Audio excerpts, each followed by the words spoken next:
বলেন খুব ভালো আচরণ করছে, ভালো আচরণ করেন না। এরপর ইউসুফ আলাইহিস সালাম বললেন, বাবা আমি আমার ভাইদেরকে ক্ষমা করলাম, শুধু তাই না আল্লাহর কাছেও ক্ষমা চাইলাম যেন আল্লাহ আমার ভাইদেরকে ক্ষমা করে দেন। সুবহানাল্লাহ।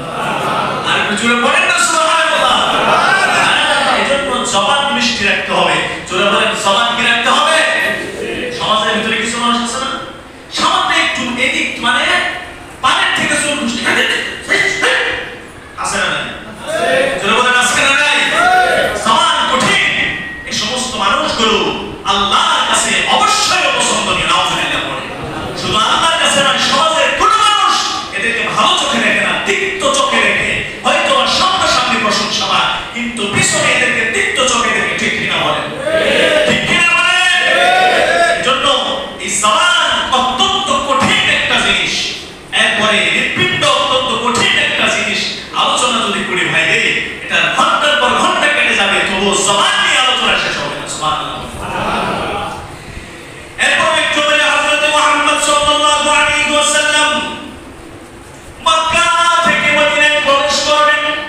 দেখেন নবীর জবান কত মিষ্টি। তিনি দোয়া করেন, রব্বি আদখিলনি মুদখালা সিদকিন ওয়া আখরিজনি মুখরাজা সিদকিন ওয়াজআলনি মিন লাদুনকা সুলতানান নাসীরা। জবান কত মিষ্টি শুনেন। সকল সাহাবীদেরকে নিয়ে নবীজি বললেন, আল্লাহ মক্কা থেকে বের করেছেন, কল্যাণের সাথে বের করেছেন, আবার মদিনায় ঢোকার তৌফিক দিলেন, কল্যাণের সাথে প্রবেশ করার। কথার মধ্যে কোনো অহংকার, কথার মধ্যে কোনো ধরনের চাঞ্চল্যতা নাই। আমার মুসলমান বন্ধুরা, আমরা যদি একটা নিম্ন পদস্থ থেকে উপর পদস্থ পর্যন্ত পৌঁছাই, নিম্ন পদ থেকে উপরের পদে আমাদের প্রমোশন হয়ে যায়, আমাদের দিকে তাকানো তো দূরের কথা, আমাদের ছায়াও জনগণ পায় না। ঠিক কিনা বলে? আমাদের ছায়াও জনগণ পায় না, অথচ নবীজি মদিনার প্রেসিডেন্ট হয়ে উঠলেন। সুবহানাল্লাহ বলেন। জবান বড় নরম। ঢোকার মাত্রই নবীজি সাল্লাল্লাহু আলাইহি ওয়াসাল্লাম মজমা করলেন।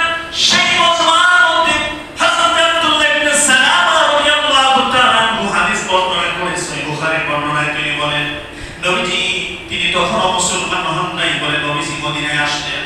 আসার পরে একটা নজর নবীজিকে দেখার জন্য দৌড় দিয়ে গেলাম। এমন অবস্থায় নবীজি ভাষণ দিলেন, ও মদিনাবাসী শোনো, এক নম্বরে তোমরা পরস্পরে সালামের প্রচলন করবে। সালাম দ্বারা নিজেদের জবান শান্ত করে নিবে। যারা বলেন সুবহানাল্লাহ। বলেন সালাম কি এলাকায় আছে? সালাম আছে, কিন্তু সালামের আমল নাই। ঠিক কিনা বলেন? বলে এলাকায় সালাম আছে, ফজর আলী আছে, হ্যাঁ, কিন্তু ফজরের নামাজ নাই। ঠিক কিনা বলেন? হ্যাঁ, কিন্তু সালাম নাই। বর্তমান সময়ে কিছু ইয়াং জেনারেশন এমন হয়েছে, কিছু রাজনীতি করে, আবার কিছু রাজনীতির পিছনে দৌড়ায়, আবার কিছু যুবক গুলামান আহারে বাবার আদরের ধনির দুলাল, এই সকল যুবকগুলো মুরব্বীদের কিঞ্চিত পরিমাণ সম্মান করে না। ঠিক কিনা বলেন? ঠিক কিনা বলেন? বেয়াদব কখনো আল্লাহর রহমত পায় না। বেয়াদব আল্লাহর রহমত থেকে বঞ্চিত থাকে। শুধু তাই নয়, বেয়াদব সমাজেও রহমত থেকে বঞ্চিত থাকে। বেয়াদব সমাজেও জায়গা পায় না, ঘরেও জায়গা পায় না, বাহিরেও জায়গা পায় না। কারণ আল্লাহ রাব্বুল আলামিন বেয়াদব, অহংকারী, হিংসাকারীকে পছন্দ করে না। ঠিক কিনা বলে? হযরত আব্দুল্লাহ ইবনে সালাম রাদিয়াল্লাহু তাআলা নবীজিকে এক নজর দেখতে গিয়ে বললেন, দেখলেন যে নবীজি সুন্দরভাবে একটা বক্তব্য দিলেন যে তোমরা সালাম প্রদান করো। দুই নম্বরে তোমাদের গরিব এতিম অসহায় মিসকিনদের পাশে দাঁড়িয়ে মানুষদেরকে তোমরা খানা খাও। তিন নম্বরে তোমরা আত্মীয় স্বজনদের সাথে আত্মীয়তা ছিন্ন করবে না, আত্মীয়তার বন্ধনকে তোমরা টিকিয়ে রাখবে। এরকম ভাবে চার নম্বরে বলে তোমরা শেষ অংশে তাহাজ্জুদ গুজার হবে। এই চারটা বক্তব্য শোনার পরে হযরত আব্দুল্লাহ ইবনে সালাম রাদিয়াল্লাহু তাআলা বললেন, এত সুন্দর চেহারার দিকে জবানের এত সুন্দর মিষ্টতা গো, যেই নবীকে দান করা হয়েছে সেই নবীজি কখনো সাধারণ মানুষ হতে পারে না, সে হলো মহামানব। জোরে বলেন সুবহানাল্লাহ। নবীজির জবানের কথা শুনে বড় দিল নরম হয়ে